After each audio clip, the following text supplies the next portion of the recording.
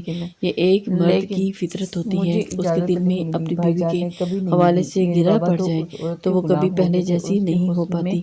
اور پاگل ہو چکے ہوئے تھے، میں عورت اور میں میری تائی اللہ نے تعالیٰ نے ہمیشہ صبر مجھے اور انگلیوں کے برداشت کا مادہ اشاروں پر بہت زیادہ رکھا چلایا ہے، ہے۔ اس لیے عورتیں یہ کہہ بہت کر بڑی وہ اس کے سارے زیادتیاں اور بالوں کو غلطیاں کھول چکا تھا، برداشت کر جو لیتی ہیں، اس کے دل سے شوہر اسے کو بہت عزت حسین اور لگ قدر رہے تھے۔ دیتی ہیں۔ اگلے ہی لمحے وہ میاں بیوی کا رشتہ اس خون کا کی رشتہ نہیں گردن میں ہوتا، منہ اور چھپائے یہ رشتہ کسی نازک بہت ڈور بری کی طرح سے بے حد رو حساس پڑا ہوتا تھا۔ ہے۔ کہنے اللہ نے لگا میں نے اس بہت رشتے کو بے اذیت حد اور بہت خوبصورت تکلیف بنایا ہے، مگر کچھ عورتیں بیوقوفی سے اس رشتے کی خوبصورتی کھو دیتی ہیں۔ مجھے پورا یقین ہے کہ تم ہرگز ایسا نہیں چاہو گی۔ حلیمہ بیگم کے اس والیہ انداز پر حریم فاطمہ سر جھکا کر رہ گئی۔ جی ٹھیک ہے، میں آپ کی بات سمجھوں گی۔ حلیمہ بیگم تابعداری سے سرشار سی ہو رہی تھی اور میر حسن رات بھر بستر پر بے چینی سے کروٹ بدلتا یہی بات سوچا جا رہا تھا کہ شاید ماں نے غلط فیصلہ کیا اور حریم فاطمہ کو پہچاننے میں ہم سے بہت بڑی بھول ہوگی۔ شاید اسے میں اپنے شوہر کے طور پر قبول ہی نہیں تھا اور نہ ہی مجھے پسند کرتی ہے، اس لیے سو طرح کے بہانے کرتے ہوئے وہ ماں کے ساتھ ان کے کمرے میں جا کر سو گئی۔ ایک بار بھی یہ نہیں سوچا کہ اس کے اس قدم پر میں کس قدر ذلت محسوس کروں گا، نہ ہی میرے جذبات کی کوئی پرواہ کی تھی۔ میں نے ان لمحات کے لیے کیا کچھ سوچا تھا، مگر وہ میری ہر خوشی پر لات مار کر چلی گئی۔ شریف لڑکیاں ہرگز اس قسم کی حرکت نہیں کرتی۔ میر حسن کافی بدگمان ہو رہا تھا۔ رات بھر اسی طرح مختلف سوچوں میں گھرا، وہ ایک پل کے لیے بھی نیند نہیں کر پایا تھا، نہ ہی اس کا دماغ اتنا پرسکون تھا۔ اس کے دل و دماغ میں بدگمانی اور نفرت کے چکر چل رہے تھے۔ اذانوں کے قریب دروازے پر آہٹ محسوس کرتے ہوئے آہستگی سے دروازہ کھول کر حلیمہ بیگم حریم فاطمہ کو ہمراہ لیے کمرے میں چلی آئی تھی۔ اپنے کمرے میں بیٹا، یہ نادان ہے، اپنے کیے پر شرمندہ بھی ہے، میں نے اس کو سمجھا دیا ہے، اب یہ دوبارہ ایسی حرکت نہیں کرے گی، تم اس کو معاف کر دینا۔ حلیمہ بیگم نے بیٹے کو مطمئن کرتے ہوئے بہو کی سفارش بھی کی تھی، جبکہ بیٹے کی آنکھوں کی سرخ رت جگہ کی شکایت کر رہی تھی۔ اس کو دیکھ کر وہ دل محسوس کر رہ گئی تھی۔ میر حسن اپنی ماں کے تسلی دیتے ہوئے انداز پر صرف مسکرا کر رہ گیا تھا اور جانچتی ہوئی نگاہوں سے حریم فاطمہ کو دیکھنے لگا تھا، جو کتراتی سی سمٹ کر کھڑی تھی۔ حلیمہ بیگم کے جاتے ہی واش روم میں جا گھسی، منہ دھو کر وضو کیا اور جائے نماز بچھا کر کھڑی ہو گئی تھی۔ اس دوران میں ایک بار بھی اس نے نظر اٹھا کر میر حسن کی جانب دیکھنے کی غلطی نہیں کی تھی۔ میر حسن خاموشی سے اس کی ایک ایک حرکت کو نوٹ کرتا، اب بے چینی سے انتظار کر رہا تھا کہ ابھی وہ نماز سے فارغ ہو جائے گی، مگر اس نے تو جیسے کافی لمبی نماز کی نیت کر لی تھی۔ مسلسل سلام پھیرتے ہی وہ دوبارہ سے نیت باندھ لیتی۔ ایک پل کو تو اسے شدید غصہ آیا تھا، مگر پھر وہ خود ہی اپنی سوچوں کا رخ بدلتے خود کو کوسنے لگا۔ مجھے ایک ہی رات میں اس پر اتنی سختی ہرگز نہیں کرنی چاہیے۔ اگر واقعی وہ اپنے رشتے کو سمجھنے کے لیے کچھ وقت چاہتی ہے تو میں اس طرح زبردستی کر بہت عامیانہ حرکت کروں گا اور وہ مجھ سے بدل ہو جائے گی۔ مجھے اس کے پرسکون ہو جانے تک انتظار کر لینا چاہیے اور اپنے رویے سے اس کو قائل کرنا چاہیے، تاکہ مستقبل میں ہمارے رشتے کا آغاز خوبصورت انداز میں ہو اور کبھی کوئی پریشانی نہ ہو۔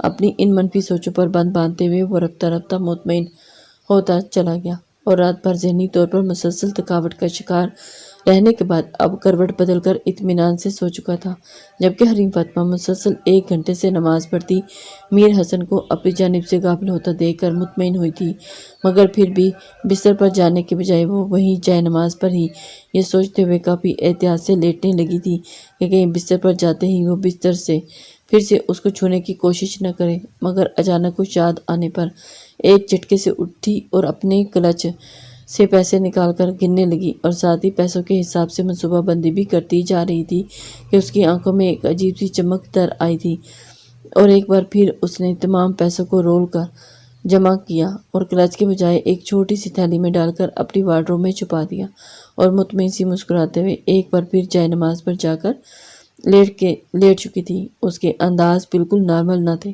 کچھ ایسا تھا جو شاید کسی کی بھی نظر میں نہیں آ رہا تھا۔ اسے سمجھ نہیں آ رہا تھا کہ یہ کیسی حرکت ہے۔ وہ نہیں جانتی تھی کہ میر حسن اسے دیکھ رہا ہے، لیکن کچھ بھی تھا۔ دن کے وقت سارے مہمان حویلی سے پہلے ہی جمع ہو چکے تھے۔ حریم کی والدہ ہاجرہ بیگم رسم کے مطابق بیٹی کے لیے پہلی صبح کا ناشتہ لے کر آئی تھی اور ڈرائنگ روم میں موقع پاتے ہی حلیمہ بیگم نے انہیں جا لیا۔ ہاجرہ بیگم، مجھے بہت افسوس سے کہنا پڑ رہا ہے، کل رات آپ کی بیٹی نے کس طرح سے تماشا لگایا، مجھے میرے بیٹے کے سامنے شرمندہ کر کے رکھ دیا۔ میں سوچ بھی نہیں سکتی تھی، اگر آپ کی بیٹی شادی پر راضی نہیں تھی یا کوئی اور معاملہ تھا تو آپ ہمیں صاف الفاظ میں بتا دینا چاہیے تھا، کم سے کم کسی بدنامی یا ہنگامے کا خطرہ تو نہ ہوتا۔ میں تو آپ کی بیٹی کو کافی معصوم سمجھتی تھی، مگر اس نے نہایت غیر اخلاقی حرکت کی ہے۔ میں نے اپنے تئیں اس کو سمجھا بجھا کر صبح ہونے سے پہلے واپس اس کے کمرے میں بھیج تو دیا ہے، مگر میں یقین سے نہیں کہہ سکتی کہ وہ دوبارہ اپنی غلطی نہیں دہرائے گی۔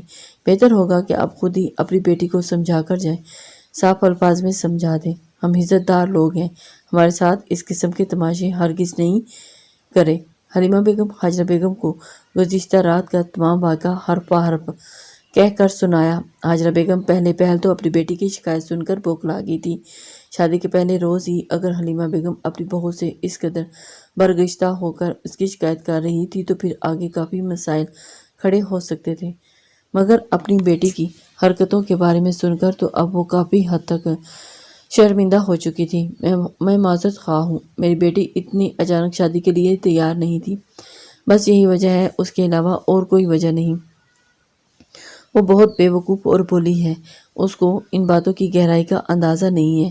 آپ فکر مت کریں، میں خود اس سے بات کروں گی۔ انہوں نے شرمندہ سے انداز میں سر جھکا دیا تھا، اور جبکہ اندر سے وہ حریم فاطمہ پر اس قدر غصہ اور ناراض ہو چکی تھی کہ اگر سسرال میں مہمانوں اور گھر والوں کو لحاظ نہ ہوتا تو شاید اس کا منہ تھپڑوں سے لال کر دیتی، مگر مجبوری تھی کہ انہیں اپنے غصے پر قابو پا کر بہت نرمی سے بات کرنا تھی۔ حلیمہ بیگم کمرے میں جاتے ہوئے حریم کو بلوا کر بھیج چکی تھی۔ حریم، میں نے تمہاری یہ تربیت تو نہیں کی تھی کہ تم اس قدر بد لحاظ اور بے شرم کیسے ہوگی؟ تم نے مجھے پہلے ہی روز شرمندہ کروا دیا۔